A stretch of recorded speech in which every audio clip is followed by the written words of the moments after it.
आज हमारे पूज्य बागेश्वर वाले महाराज जी कितना बड़ा भागीरथ प्रयास कर रहे हैं।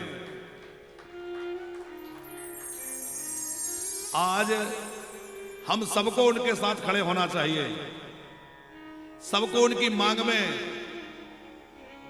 अपना सहमति जताते हुए उनका मनोबल बढ़ाना चाहिए।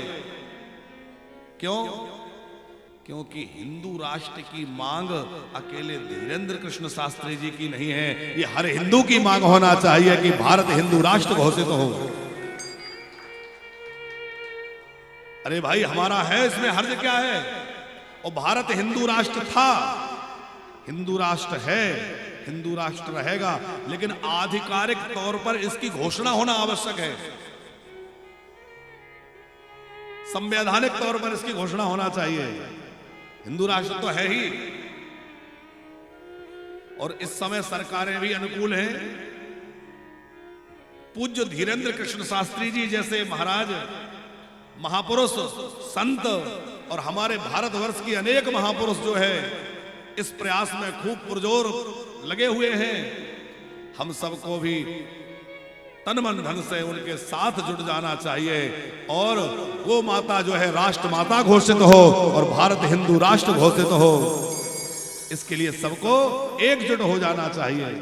अभी नहीं तो कभी नहीं, अभी नहीं करा पाए तो फिर बहुत मुश्किल होगा। हमें न किसी व्यक्ति से विरोध है, न किसी धर्म से विरोध है, न किसी मजहब से कोई परेशानी है। बस हम ये चाहते हैं कि देश में शांति रहे, हमारे धर्म के लोगों को न कोई बरगलाए, न हमारे बेटियां किसी लव जिहाद की शिकार हो, न हमारे यहां लैंड जिहाद हो, न हमारे यहां थूक जिहाद हो, और न हमारे लोगों का धर्मांतरण कराया जाए। जिन प्रांतों में हिंदू अल्पसंख्यक हो रहे हैं उनकी स्थिति किसी से छुपी नहीं है। ये तो हम लोग हैं जो आंख बंद करके बैठे हैं। चाहे कश्मीर को देख लीजिए, चाहे पश्चिम बंगाल को देख लीजिए, असम को देख लीजिए, तमाम राज्य हैं जिनमें हम लोग जहां अल्पसंख्यक हो रहे हैं वहां हमारी क्या स्थिति है कि नहीं है? कलकत्ता कथा करने गए थे हम थोड़े दिन पहले, हमारे तापड़िया परिवार ने कथा करवाई थी, बहुत अच्छा आयोजन था और बड़े प्रेमी लोग सभी, हमारे श्री नंदलाल तापड़िया जी और उनका पूरा परिवार, बहुत अच्छे वैष्णव जन, बड़ा वैष्णव भक्त परिवार। तो वहां हमने लोगों से सुना कि यहां बाहर खड़े होकर कोई जय सिया राम नहीं बोल सकता, चौराहे पे खड़े होकर जय सिया राम नहीं बोल सकते। हमने कहा क्यों? ये तो हमारा भारत राष्ट्र है। बोले भारत भले ही है पर ये पश्चिम बंगाल है, यहाँ मनाही है कि बाहर ऐसे खुले में बोलोगे तो आपके ऊपर आक्रमण हो जाएगा। सरकारें भी वैसी हैं, क्या करा सकते।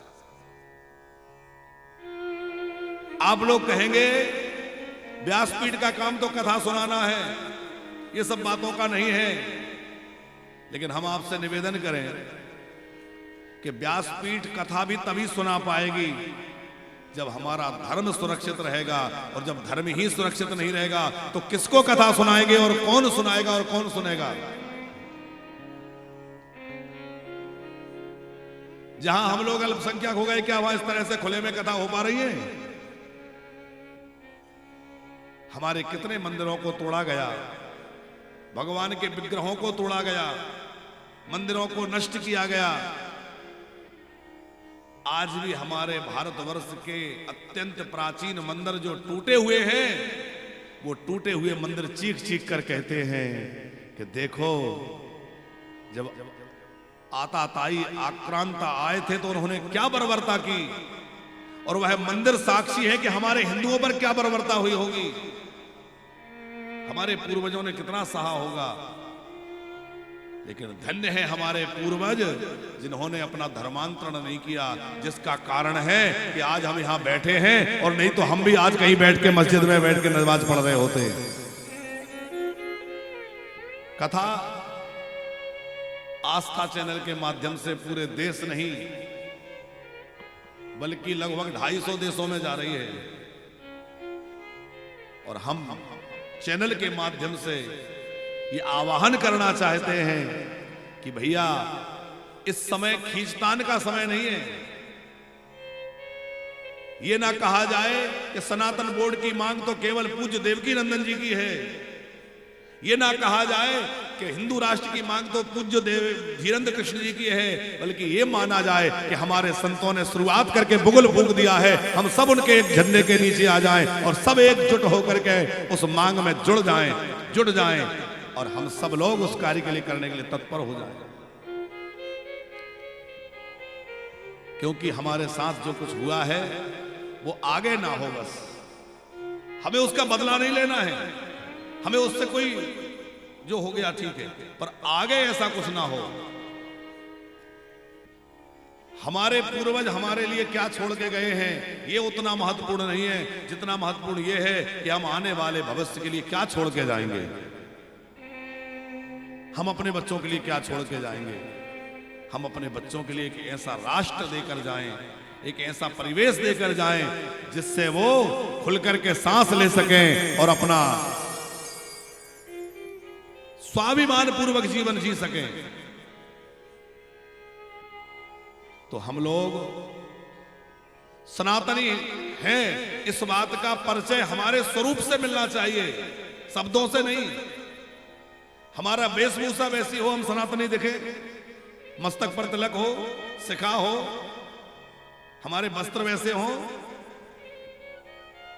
हमारा स्वरूप हमारा परिचय दे, हमें शब्दों से परिचय देने की आवश्यकता ना पड़े। आप विचार करिए, हमारे सिख भाई कितनी लंबी पगड़ी बांधते हैं, उन्हें उसमें कोई संकोच, क्या उनको गर्मी नहीं लगती होगी, क्या उनको परेशानी नहीं होती होगी, मगर फिर भी बड़े शान से पगड़ी बांधते हैं और आन वान शान का प्रतीक वह पगड़ी है और कैसी सुंदर सुशोभित होती है। हम लोगों को तिलक लगाने में परेशानी हो रही है। ये बातें कही तो जाती हैं पर मानी नहीं जाती। यहां बैठने वाला भी हर व्यक्ति कहां तिलक लगाए है? क्यों गोविंद जी, कहां है टीका? अरे वानप्रस्थी हो गए, वृंदावन मिल गया और वृंदावन में रह के भी अरे भैया उठा के वृंदावन की रज लगा लो, कल्याण हो जाएगा। वृंदावन आकर तो कम से कम सुधर जाओ। यहां भी हम लोग यही ढूंढते हैं कि पकौड़ी कहां बन रही है और फलाना क्या हो रहा है और ये क्या। अरे हम इसके लिए थोड़ी आए हैं, या तो भगवान का भजन करिए, यहाँ तो भगवान का नाम लीजिए।